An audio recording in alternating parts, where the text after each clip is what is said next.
అందరికీ హాయ్ అండి. First of all నేను మీ అందరికీ థ్యాంక్ యూ చెప్తున్నాను. ఎందుకంటే నేను ఒక వీడియో పోస్ట్ చేశాను. దానికి బాగా సపోర్ట్ చేశారండి. ఎంకరేజ్ చేశారు. సో, దానికి థ్యాంక్ యూ. అండ్ ఆ వీడియో కింద కూడా కొన్ని కామెంట్స్ పెట్టారండి. సో, అందులో ఒక 2 కామెంట్స్ అండి. ఒకటి బుక్ ఒకటి, ఇంకోటి ఏజ్ ఫ్యాక్టర్స్ అండి.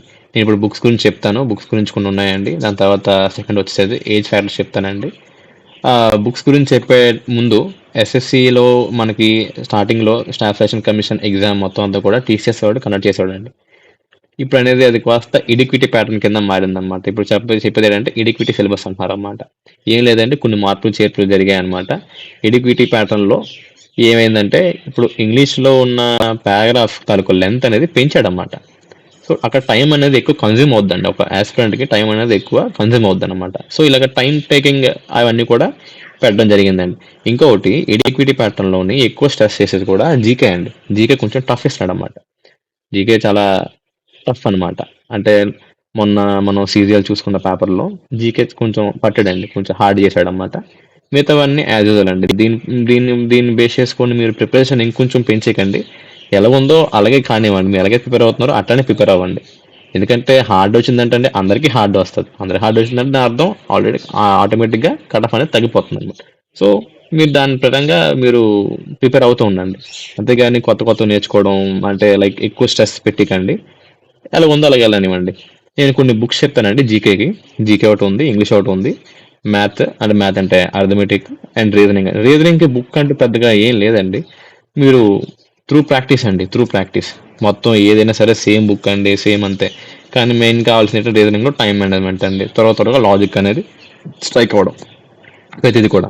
సో, మీకు ఎక్కువ అది మాక్ టెస్ట్ చేయడం వల్ల అది అయిపోతుందండి. గెయిన్ చేసుకుంటారన్నమాట మార్క్స్. మెయిన్‌గా మనకు స్కోరింగ్ ఎక్కడండి? Arithmetic, reasoning, English. జీకే అంటారా? అది మహాసముద్రం అన్నమాట అది. ఎంత చదివినా సరే అది ఇంకా ఉంటూనే ఉంటది. సో, జీకే నేను చెప్పట్లేదు. ఈ 3 మనకు స్కోరింగ్ అండి. ఈ 3 మన స్కోరింగ్. సో, నేను జీకేలో మీరు కొంచెం బెటర్ అవ్వడానికి ఒక బుక్ చెప్తానండి నేను. నార్తోళ్ళు ఎక్కువ ప్రిఫర్ చేసే బుక్ ఏంటంటే పర్మర్ ఎస్ఎస్సి అండి. ఈ పర్మర్ ఎస్ఎస్సి ఫ్యాట్మన్ అనేది వాళ్ళు ఎక్కువ ప్రిఫర్ చేస్తారన్నమాట. ఇందులో ఏ టు జెడ్ అండి. ఎస్ఎస్సిలో స్టాఫ్ సెలక్షన్ కమిషన్లో ఏదైతే ఎగ్జామ్స్ ఉన్నాయో సిపిఓ కానీ, సీజీఎల్ కానీ, సిహెచ్ఎస్ఎల్ కానీ, ఎంటీఎస్ కానీ ఎక్సెట్రా ఇవన్నీ కూడా దీంట్లో కవర్ అయిపోతాయండి. ఆల్ అన్ని జీకే అండి. అన్ని జీకే కవర్ అయిపోతాయి. నేను కూడా చదివాను. చాలా బాగుందండి బుక్.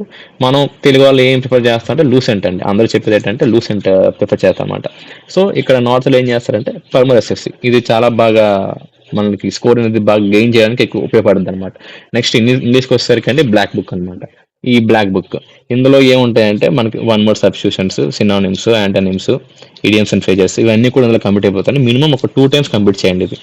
ఒక 2 టైమ్స్ కంప్లీట్ చేస్తే మీకు ఒక అవగాహన వస్తుందండి. ఏంటి వాట్ ఈస్ వాట్ అని చెప్పేసి మీకు అవగాహన వస్తుంది. ఇది కంప్లీట్ అయిపోయిన తర్వాత నెక్స్ట్ వచ్చేసి ఎస్పీ బక్షి అండి. ఎస్పీ బక్షిని ఎందుకు చెప్తున్నానంటే ఎస్పీ బక్షిలో మెయిన్గా మనకు 2 కవర్ అవుతాయండి. ఒకటి స్పాటింగ్ ద ఎర్రర్స్ ఒకటి. Next fill in the blanks అండి. ఇంకా పారాగ్రాఫ్ అంటారా ఇంకా అది మీరు త్రూ ప్రాక్టీస్ చేసుకోవాలండి పారాగ్రాఫ్ అనేది. ఇంకా నెక్స్ట్ ఒకటి క్లోజ్ టెస్ట్ బాగా కవర్ అవుద్దండి మనకి. క్లోజ్ టెస్ట్ కూడా మనకి మార్క్స్ వస్తాయి అనమాట. సో, ఇది జీకేకి పర్మల్ ఎస్ఎస్సి ఫ్యాట్మెన్ అండి. మీకు ఫ్యాట్మెన్ లిటిల్ అని తెలుసు కదండి అది హిరోషిమా నాగసాకి బాంబ్ పేర్లు అన్నీ కూడా. నెక్స్ట్ వచ్చేసి ఇప్పుడు మనకి అర్థమెటిక్ అండి. అర్థమెటిక్లో నేను చెప్పాలనుకున్నది ఏంటంటే మీకు కానీ హిందీ కానీ వచ్చి ఉంటాయంటే మాత్రం నేను 2 బెస్ట్ ఛానల్స్ చెప్తాను యూట్యూబ్లో. ఒకటి ఆదిత్య రంజన్ ఒకటి, ఇంకొకటి గగన్ ప్రతాప్ అనమాట. ఈ 2 కూడా అర్థమెటిక్లో చాలా బాగుంటాయండి. వాళ్ళు బాగా ఇది చేస్తారన్నమాట. లేదు మనం తెలుగు వాళ్ళం కాబట్టి మనకు అంత హిందీ రాదు. మనకి అంత హిందీ రాదు కాబట్టి నేను ఎవరెస్ట్ తీసుకున్నానండి. ఎవరెస్ట్ 3 మంత్స్ తీసుకున్నాను అన్నమాట. ₹1000కి బేసిక్ టు అడ్వాన్స్ అనమాట. మనకి ఎస్ఎస్సి జీడీకి అంత అడ్వాన్స్ అక్కర్లేదు. ఓకే అండి. పర్లేదు. మనం మీడియం వరకు మనం చేస్తే చాలు అనమాట. సో, ఇదే అండి ఎవరెస్ట్ నేను తీసుకున్నాను అనమాట. అర్థమెటిక్ అది బాగా వర్కౌట్ అయింది అనమాట. పని చేసింది నాకైతే. గెయిన్ చేసుకున్నాం మార్కులు. అండ్ ఇంగ్లీష్ చెప్పాను అదంతా కూడా. వొకాబులరీ అంతా కూడా మీరు బ్యాకప్లో కంప్లీట్ చేసుకోవాలి. నెక్స్ట్ వచ్చేసి జీకే పర్మర్ ఎస్ఎస్సి కంప్లీట్ చేసుకోండి. చాలా చాలా మంచిదండి. చాలా మంచిది. అది నేను చెప్పగలను. దాంట్లో అదంతా వర్త్ అది. నెక్స్ట్ వచ్చేసి ఏజ్ ఫ్యాక్టర్స్ అన్నమాట. ఏజ్ ఫ్యాక్టర్స్ ఎందుకు చెప్పానంటే చిన్న ఏజ్. ఇందాక నిన్న ఒక కామెంట్ వచ్చిందండి. ఏమొచ్చింది? బ్రదర్ నాకు 20 ఇయర్స్ ఉన్నాయి. సో, నేను ఇందులో జాయిన్ అవ్వచ్చా అని చెప్పేసి అన్నారన్నమాట. బ్రదర్ ఒకటి చిన్న ఏజ్ పెద్ద ఏజ్ అని కాదు. నేను ట్రైనింగ్ సెంటర్లో ఉన్నప్పుడు 30 ఇయర్స్ వరకు కూడా వచ్చిన ఉన్నారన్నమాట. 30 ఇయర్స్ 30 ఇయర్స్, ఎందుకంటే ఇది 18 to 30 ఇయర్స్ కదండి, 30 ఇయర్స్ కూడా వచ్చి ట్రైనింగ్ చేసి ఉన్నారన్నమాట. బట్ నేను చెప్తుంది ఏంటంటే 20 ఇయర్స్ అనేది మీకు మీ ఇంట్లో లైక్ ఫైనాన్షియల్ స్టెబిలిటీ బాగుందంటే అనుకోండి, దెన్ మీరు ముందుగా ప్రయత్నించండి. అంటే సిపిఓ కానీ, దాని తర్వాత సీరియల్ కానీ పెద్ద ఎగ్జామ్స్కి ఇవ్వండి. అంటే పర్లేదు నాకు బ్యాక్గ్రౌండ్ బాగానే ఉంది, మా అమ్మ నాన్న నన్ను చదివించగలరు ఇంకొంచెం అని చెప్పి అనుకుంటే మాత్రం మీరు మాత్రం దీన్ని ప్రిపేర్ అయిపోండి. లేదు నాది డిగ్రీ అయిపోయింది, బీటెక్ అయింది అనుకుంటే నెక్స్ట్ అక్కడ ఉన్నోళ్ళు కూడా ట్రైనింగ్ సెంటర్లో మనకి చాలా మంది వచ్చిన వాళ్ళు కూడా డిగ్రీ బేస్ వస్తారండి. అంటే ఎగ్జామ్ మాత్రం 10th పాస్ ఉంటుంది కానీ రాసే వాళ్ళందరూ కూడా డిగ్రీ వాళ్ళు రాస్తారు, బీటెక్ వాళ్ళు రాస్తారు. నెక్స్ట్ అండి ఇప్పుడు ఇది ఒక మెయిన్ ఏజ్ ఫ్యాక్టర్స్ అండి. దాని తర్వాత నేను బ్లాక్ బుక్ చెప్పాను కదా, బ్లాక్ బుక్ ఎందుకు ఇంత నేను స్ట్రెస్ చేస్తుందంటే, బ్లాక్ బుక్లో మెయిన్ వచ్చేసరికి నా ఒక లైవ్ ఎగ్జాంపుల్ ఉంది. ఇక్కడ నేను ఉన్న దగ్గర మా సార్ ఉన్నారన్నమాట, సబ్ ఇన్స్పెక్టర్.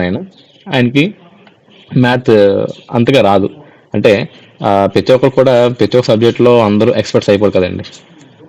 ఒకరికి మ్యాథ్స్ ఉంటుంది, ఒకరికి ఇంగ్లీష్ పట్టు ఉంటుంది, ఇంకొకరి జీకే పట్టు ఉంటుంది. అట్లా ఆయనకి మ్యాథ్స్ కొంచెం ఇదనమాట, వీక్ సబ్జెక్ట్. అందులో ఆయన తక్కువ స్కోర్ చేశాడు అనమాట, చాలా తక్కువ స్కోర్ చేశాడు. ప్రిలిమ్స్ క్వాలిఫై అయ్యాడు అనమాట సిపిఓ. దాని తర్వాత సెకండ్ పేపర్కి ఆయనకి సిపిఓలో ఈ బ్లాక్ బుక్ మొత్తం కంప్లీట్ చేస్తే ఆయనకి వచ్చింది 191 అండి స్కోర్. 191, 200కి 191 అంటే అది చాలా చాలా అంటే చాలా బెటర్ స్కోర్ అండి. అది బెస్ట్ అనమాట, ఇంక బెటర్ కూడా కాదు, బెస్ట్ స్కోర్.